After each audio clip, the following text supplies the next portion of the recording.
Hey, what's up everyone? Vasquerab, this is DJ Valoramous, and today's DJ tutorial, I want to talk about the wonders of 4 beat loops for beat jumping in your mixes.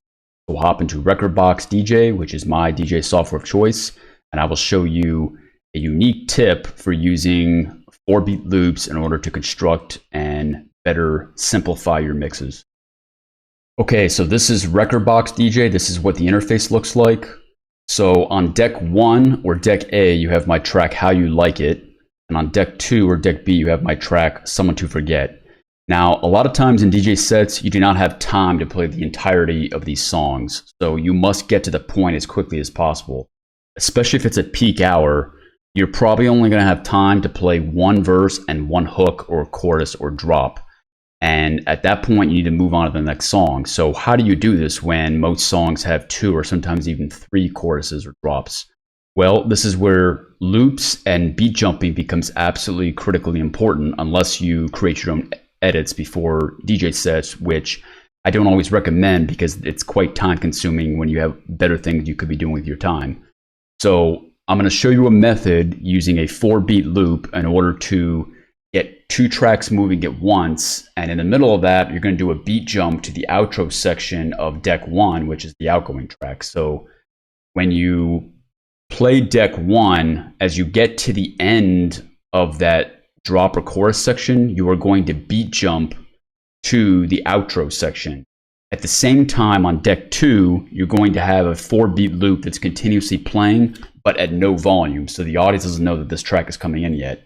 When you beat jump the outro section on deck 1, that is when you will release the 4 beat loop of your incoming song. Or you could wait a couple of more bars and create a bit more of a transition there. But at this point, you could theoretically begin the transition. So the reason why you want to do this is because you don't always have free hands. I know there's some DJs that can do this, but it gets a little bit complex because when you beat jump, you're not just pressing the Q button on one deck and pressing play on another deck.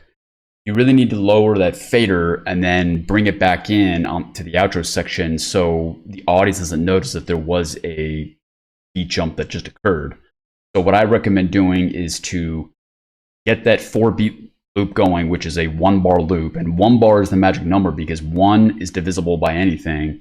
You create a 2 bar loop or an 8 beat loop, what could happen is you could get out of time in terms of the phrasing because most of these sections are either 8 bars, 16 bars, etc.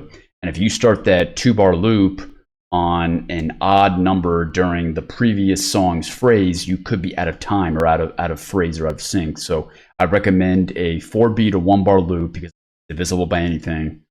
And when you have that playing, it's at no volume, and then you can bring it in when you need to and deactivate the loop. Okay, so here's the demonstration from within inside the Rekordbox DJ software. So on deck 1 at Q point C, this is the first drop or chorus. Q point H, which is this red Q point, denotes the end of that phrase, the end of that drop or chorus.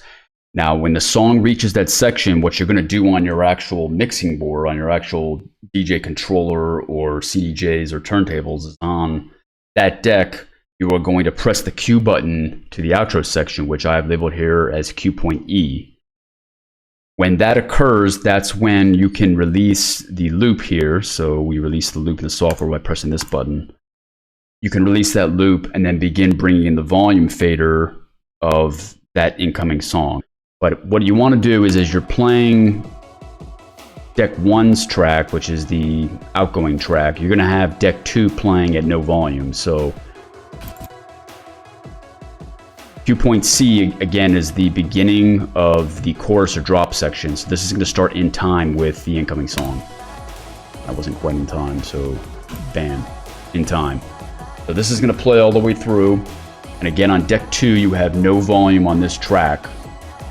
And this is merely so you can make the transition to the outro section or the beat jump. And then after you make that transition, you then have 4 beats. It's not a large window, but you have enough time to turn off this jump. So now we're getting to the outro section. And bam, beat jump. And then you can turn this off. Bam. Now this track can come in. And I have an auto loop set up here. But cue point B on the incoming track is the start of the song, and then this song will come out, and then bam, now you're in just the second song. This is the incoming song, and in this case, it's my song, Someone to Forget. There you have it. That's my quick tip for using a continuous 4-beat or 1-bar loop on the incoming song, and then conducting simultaneously a beat jump to the outro section of the outgoing song. If you think I'm forgetting something, please leave in the comments below. If you like this content, like to see more, please like, comment, share, subscribe. Thank you.